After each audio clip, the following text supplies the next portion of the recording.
Assalamualaikum warahmatullahi wabarakatuh.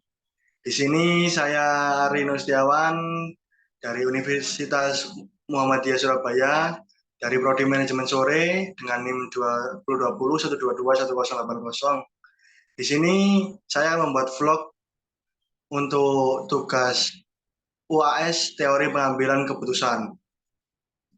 Untuk yang pertama, akurasi dan kecepatan adalah dua hal yang sangat penting dalam konteks pengambilan keputusan saat ini.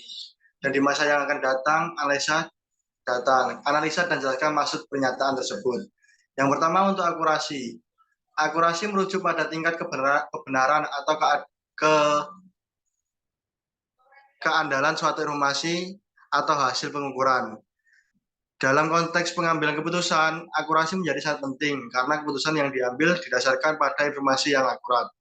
Jika informasi yang digunakan tidak akurat, maka keputusan yang diambil dapat menjadi tidak tepat dan berpotensi menyebabkan konsekuensi negatif. Yang kedua, untuk kecepatan. Kecepatan merujuk pada waktu yang dibutuhkan untuk mengumpulkan, menganalisis, dan mengambil keputusan berdasarkan informasi yang tersedia dalam lingkungan bisnis yang kompetitif dan dinamis.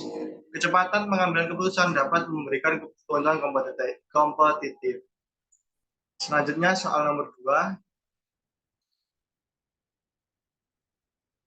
Berikan contoh di bidang pemasaran dan jelaskan bagaimana penggunaan teknologi bisa mengurangi bias dalam pengambilan keputusan.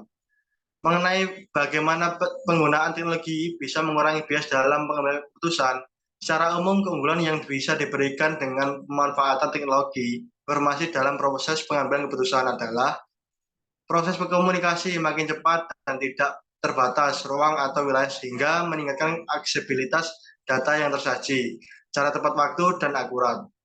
Yang kedua, penggunaan teknologi dapat membantu mengurangi bias dalam pengambilan keputusan dengan menghadirkan metode yang lebih objektif, analisis data yang lebih akurat, dan mengurangi ketergantungan pada penilaian manusia yang rentan terhadap bias. Di bidang pemasaran, penggunaan teknologi dapat membantu mengurangi bias dalam pengambilan keputusan. Seperti contoh, sebuah perusahaan menggunakan teknologi analisis data untuk mengumpulkan dan menganalisis perilaku pembelian pelanggan. Dengan melihat pola pembelian yang sebenarnya, perusahaan dapat mengidentifikasi segmen pasar yang berbeda secara objektif, berdasarkan preferensi produk, kebiasaan belanja, atau faktor demografis. Dengan demikian, perusahaan dapat mengembangkan strategi pemasaran yang lebih efektif dan mengurangi bias dalam pengambilan keputusan. Contoh tersebut terkait dengan segmentasi pasar yang lebih akurat. Karena dalam pemasaran penting untuk memahami audiens target dengan baik agar panjang pemasaran dapat efektif.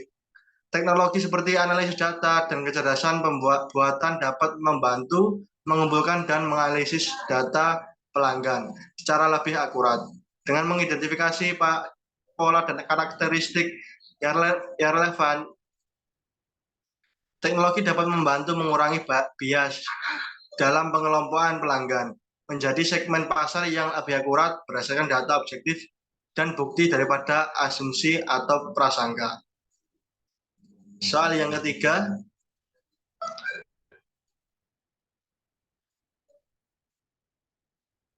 proses pengambilan keputusan secara urut dan terperinci terkait keputusan untuk mengembangkan suatu produk atau disertifikasi produk. Sebutkan produk yang akan dikembangkan, lalu buat simulasi dan analisis decision metriknya dengan menggunakan A. Alternatif produk hasil pengembangan, B. 5 kriteria, C. Pembobotan kriteria. Yang pertama, dalam teori pengambilan keputusan terdapat beberapa langkah yang dapat diikuti. Untuk proses pengambilan keputusan yang urut dan terperinci, berikut adalah langkah-langkah yang dapat diambil. Yang pertama, mengidentifikasi alternatif produk. Pertama-tama, identifikasi beberapa alternatif produk yang mungkin dikembangkan. Dalam contoh ini, kita akan mengembangkan produk dalam industri makanan dan minuman. Dan kita memiliki 5 alternatif produk berikut. Yang pertama, smoothie buah-buahan segar. Yang kedua, snack sehat dengan bahan organik. Yang ketiga, minuman energi berbasis herbal. Yang keempat, sereal sarapan berbasis gluten.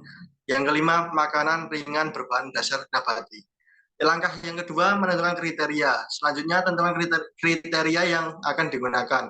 untuk mengevaluasi setiap alternatif produk. Dalam contoh ini kita akan menggunakan 5 kriteria. Yang pertama, kualitas produk.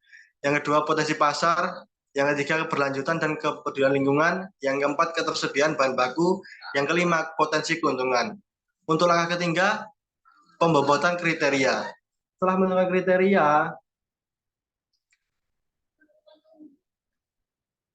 berikan bobot pada masing-masing kriteria untuk mencerminkan tingkat kepentingannya.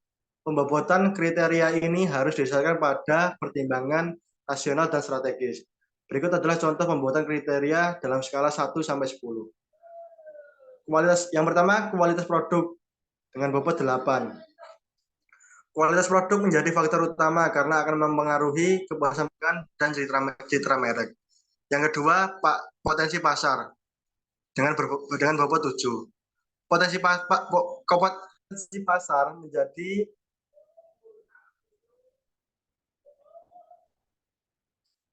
penting untuk memastikan permintaan yang cukup untuk produk yang dikembangkan. Yang selanjutnya, langkah keempat, simulasi dan analisis decision metric.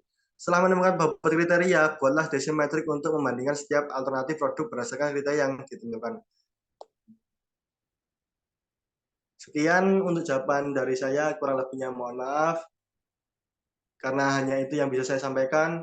Assalamualaikum warahmatullahi wabarakatuh.